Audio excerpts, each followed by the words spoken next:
بسم الله الرحمن الرحيم. الحمد لله رب العالمين، والصلاة والسلام على خير خلقه وآله أجمعين. عزیزان و خۆشەویستان، سەلام و ڕەحمەت و میهرەبانی خوای پەروەردگارتان لەسەر بێت. بێگومان لە هێنان و ئاڵوگۆڕکردنی ئەو فەسڵانەدا چەندین دەرس و پند و عیبرەت بۆ ئینسانی ئیماندار هەن. و بێگومان ئینسان دەسەڵات و قودرەتی پەروەردگاری بۆ دەردەکەوێت کاتێک کە دەبینێ خوای پەروەردگار ئەو فەسڵانە بەو شێوازەیەی بۆ ئینسانەکان فەرهام دێنێ و دەیانهێنێت. بە تایبەتی فەسڵی بەهار کە ئەمڕۆ یەکەم ڕۆژی بەهارە، زۆر دەرس و پەندوی پەیامی تێدان بۆ ئینسانی ئیماندار. یەکێک لەو دەرس و پەیامانەی کەوە فەسڵی بەهار پێمان دەڵێت، وەرزی بەهار پێمان دەڵێت، بریتیە لەوەی کە ئینسانی ئیماندار فێری جوانی و پاکی دەبێت. وەکو چۆن خوای پەروەردگار ئەو بەهارەی بۆ ڕازاندووینەوە، ئەو پەیامەش پێمان دەڵێ ئێوەش دڵ و دەرونی خۆتان بڕازێننەوە، ئێوەش بەهاری دڵتان بیر نەچێت وەکو چۆن خوای پەروەردگار بەهاری فەسڵی بەهاری بۆ هێناون، ئێوەش بەهاری دڵتان بیر نەچێت، چونکە بەهاری لاشە بەبێ بەهاری دڵ لە ڕاستیدا هیچ سودی نییە بەڕێزان. بۆیە بەهار فێری جوانی و پاکیمان دەکات. ئینسان لە مزگەوتدا زیکر فێر دەبێت، بەڵام لە وەرزی بەهاردا لە گەشت و گوزار و سەیراندا فێری بیرکردنەوە و فیکر دەبێت. ئینسان لە مزگەوتدا فێری یەکڕیزی دەبێت، هەروەکو لەم فەسڵێشدا لە دەرەوە لە گەشت و سەیران فێری ڕیزی جوان و هەروەها چەندین دەرس و پەندی دیکە دەبێت. بۆیە لە ڕاستیدا بەهار هەر پێشانگایەکی کە ئینسان تەماشای دەکات، هەر شوێنێک کە ئینسان تەماشای دەکات، دەسەڵات و قودرەتی خوای پەروەردگاری تێدا دەبینێت. بۆیە ئەوەی بەهار نەیجوڵێنێت کەسێک کە خۆی کەڕ کردووە، هەر مردووە بەرگی زیندوی بیر کردووە. کەواتە یەکەمین پەیامی بەهار بەڕێزان پێمان دەڵێت ئینسانەکان وەکو چۆن خوای گەورە ئەو دنیای بۆ ڕازاندوونەوە، ئێوەش پێویستە دڵ و دەروونتان بڕازێننەوە. دووهەمین لەو بەهارەدا ئینسان ئەوەی کە دەرس و پەندی لێ وەردەگرێ و ئەو پەیامەی کە فێری دەبێت بریتیە لەوەی وەرزی بەهار نمونەیەکی بچووکی بەهەشتە.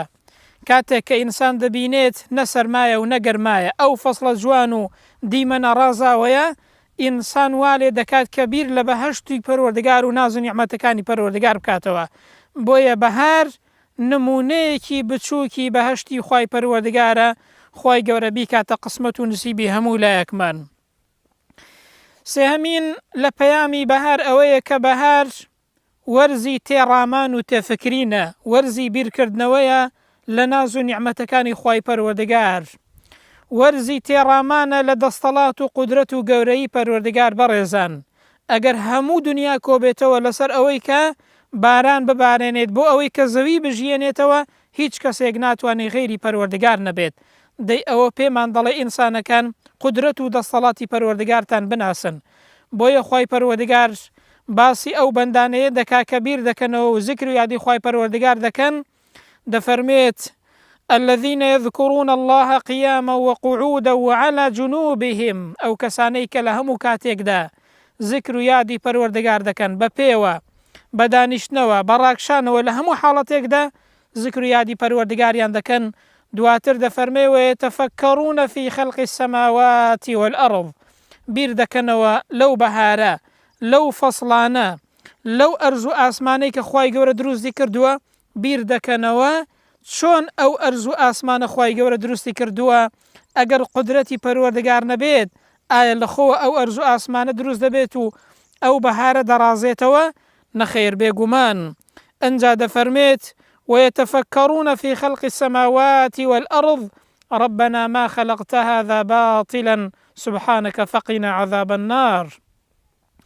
ئەو کەسانەی کە بیر دەکەنەوە لە دروستکرانی ئاسمانەکان و زەوی، دەڵێن ئەی پەروەردگارە بەڕاستی ئەو بوونەوەرت بە هەوەنتە و بەبێ حکمت و بەبێ ئامانج دروست نەکردووە. کەواتە ئینسان کە بیری کردەوە ئەو بوونەوەرە بە ئامانجێکی گەورە دروست بووە، بیریش دەکاتەوە ئەو ئینسانەی کە لەو بوونەوەرەیەدا دروست بووە ئامانجێکی گەورەی لە پشتەوەیە کە بریتیە لە بەندایەتی بۆ پەروەردگار و بریتیە لە ئاوەدانکردنەوەی زەوی بە پێی شەریعەتی خوای پەروەردگار کەواتە لە ڕاستیدا بەهار وەرزی تێڕامان و تێفکرینە و بەهار وەرزی هەستکردنە بە قودرەت و دەسەڵاتی خوای پەروەردگار.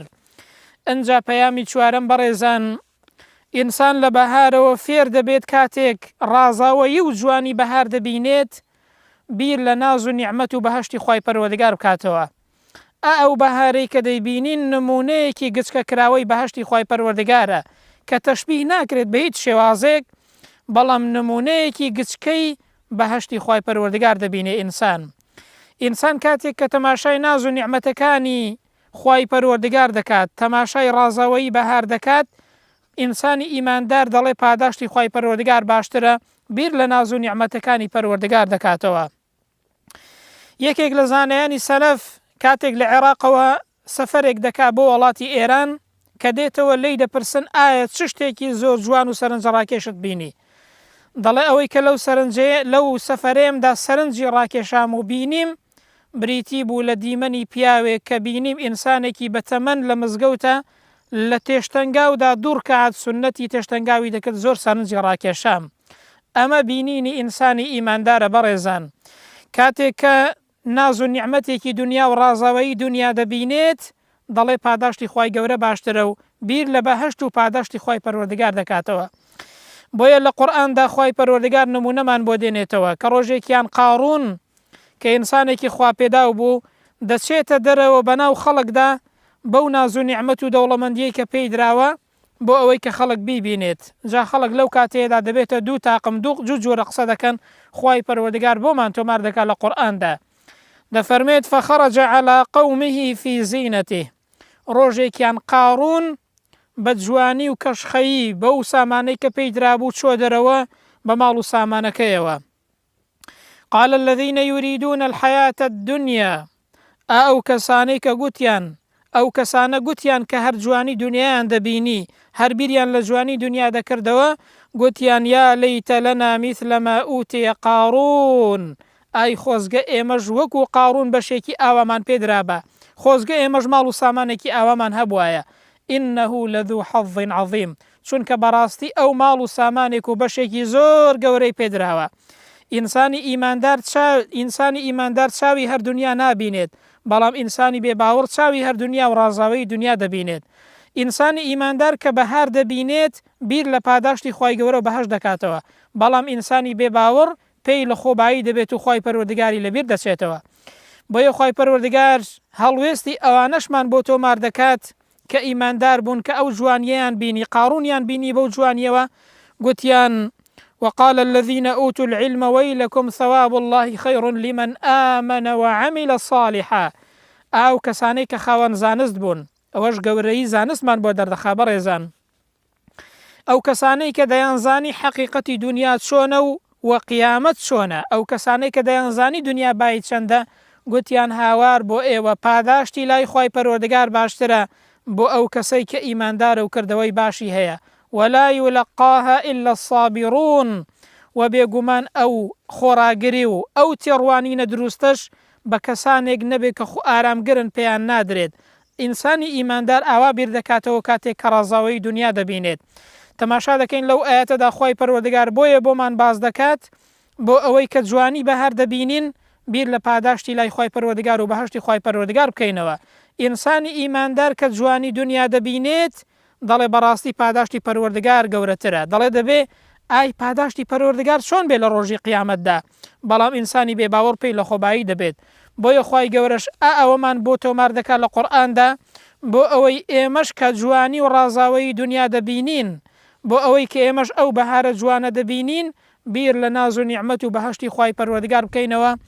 خوای گەورە بمان گەڕێ لەو جۆرە کەسانەی کە لە دنیادا بە ئیمانێکی ڕاستەقینەوە دەژین بۆ ئەوەی کە تێڕوانینیان صحیح بێ بۆ ئەو شتانەی کە دەیبینن لە دەوروبەریان بە ئیمانەوە بمان ژێنێ و بە ئیمانەوە بمان برێنێ و عاقبەت خێری دنیا و قیامەتمان بکات.